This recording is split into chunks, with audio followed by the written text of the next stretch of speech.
Turun icmalını izləyirsiniz. 2-ci liqanın 18-ci turunda yaşanılanlara nəzər salırıq.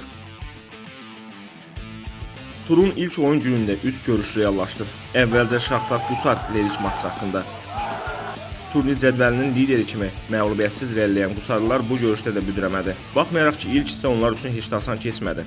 Çoxsaylı qol epizodlarını lazımi şəkildə sonlandıra bilməyən ev sahibləri fasiləyə kimi geriyə də düşə bilərdi. Əgər bu epizodda qonaqlar istəyinə çata bilsəydi. İkinci hissəyə daha inamlı başlayan Qusar təmsilçisi 58-ci dəqiqədə Xəqani Sadıqovla önə keçdi. 65-ci dəqiqədə Samir Qurbanov hesabdakı fərqi 2-yə yüksəltdi. Artırma dəqiqələrdə isə Vüsal Hüseynov fərqləndi. Şaxtar 3 xalı 3 cavabsız qolla aktivinə əlavə etdi.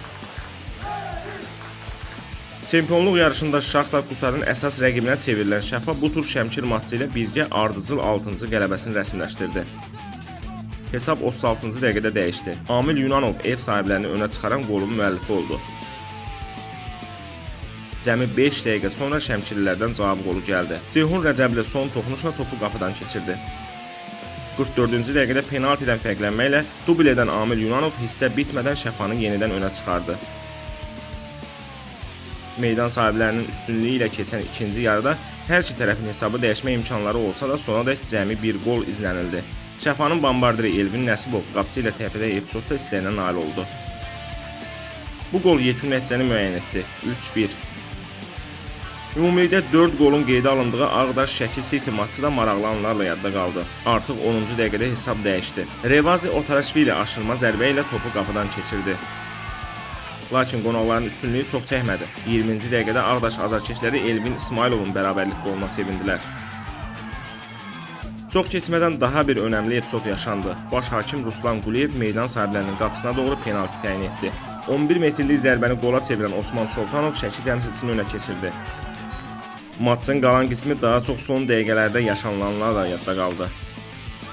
Ağdaşın bərabərlik qolu axtarışları nəticəsiz qaldı. Bu azmış kimi Kobud oyuna görə ikinci sarı ilə hakimin qırmızı vərəqəsinə tuş gələn Ülvi Sarıyev əsas vaxtda əlavə olunmuş 3-cü dəqiqədə komandasını azlıqda buraxdı. Say və hesab baxımından üstün olan Şəki City futbolçuları isə çətin vəziyyətdə qalan rəqibinin qapısından daha bir top keçirdi. Əli Tağzadə Şəkililərin 1-3 hesablı qələbəsində sonuncu qolun müəllifi oldu. 18-ci turun ikinci oyun günündə 4 görüş keçirildi. 1-ci liqa ümidlərini qorumağa çalışan Araz Saatlı növbəti xal itkisini paytaxt Bakıda yaşadı. Qusarla qarşılaşan Saatlı təmsilçisi matçın əvvəlində hesabda önə keçə bilərdi. Gəl ki, bu epizodda rəqib topun qapıya daxil olmasına imkan vermədi. Çox keçməmiş Qusar ikinci hücum həmləsində qol istəyinə çatdı. 8-ci dəqiqə qapı önünə ötürməni Orxan Qurbanlı bitirici vuruşla tamamladı. Saatlı təmsilçisi qolun şokundan ayılmamış, cəmi 6 dəqiqə sonra qapısında penalti gördü. 11 metrlik zərbəni qola çevirən Əlibəy Məmmədli isə fərqi 2-yə yüksəltdi. Maçın qalan vaxtında irəli atılan Saatlı futbolçuları bütün cəhdlərinə rəğmən istəklərinə tam nail ola bilmədilər. Əsas vaxt əlavə olunmuş sonuncu dəqiqədə Elariz Xəlilidən gələn penalti qolu bunun üçün yetərli olmadı. Çətin qarşılaşmada 3 xalı qazanan tərəf Qusar oldu. Araz Saatlının xal itkisindən Dinamo yararlandı. Özü də çətin və iddialı rəqiblə mübarizədə.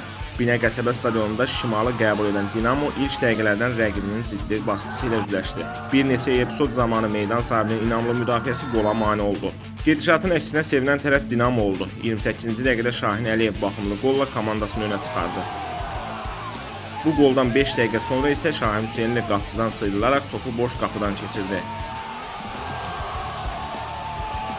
Maçın qalan dəqiqələrində tərəflərin çoxsaylı hücumlarına baxmayaraq qapıçıların inamlı oyunu, digər tərəfdən qeyri-dəqiq zərbələr nəticəsində hesab dəyişilməz qaldı. Beləliklə Dinamo şanslarını artırarkən Şimal işlərini bir qədər çətinə saldı.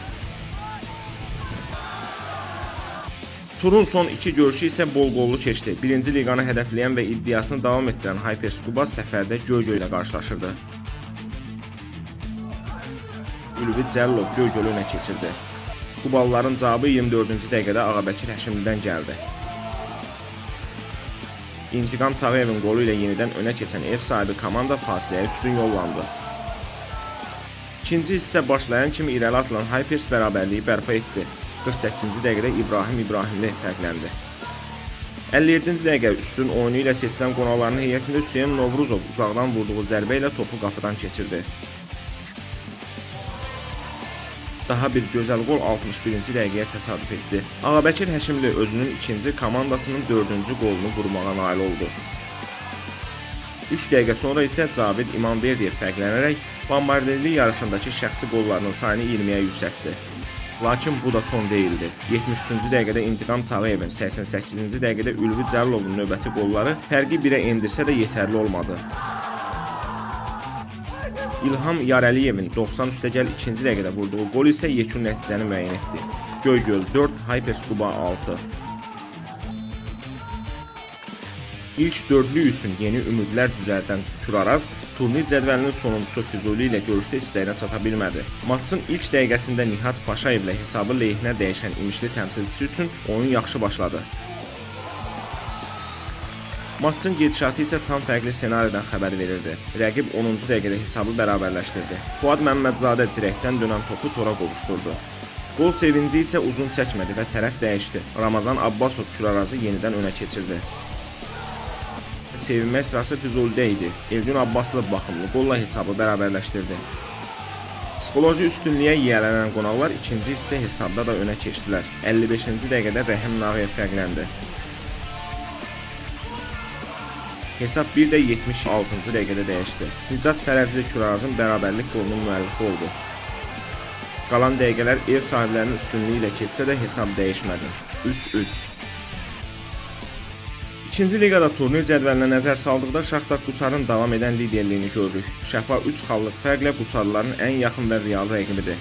Çempionluq yarışından kənarda qalan Şimal 37 xalla 3-cü yerdəki mövqeyini qorumaqdadır. Hyperscuba, Dinamo və digər mümkün şansları olan komandalar 3-cü və 4-cü pillələr uğrunda gərgin mübarizə aparırlar.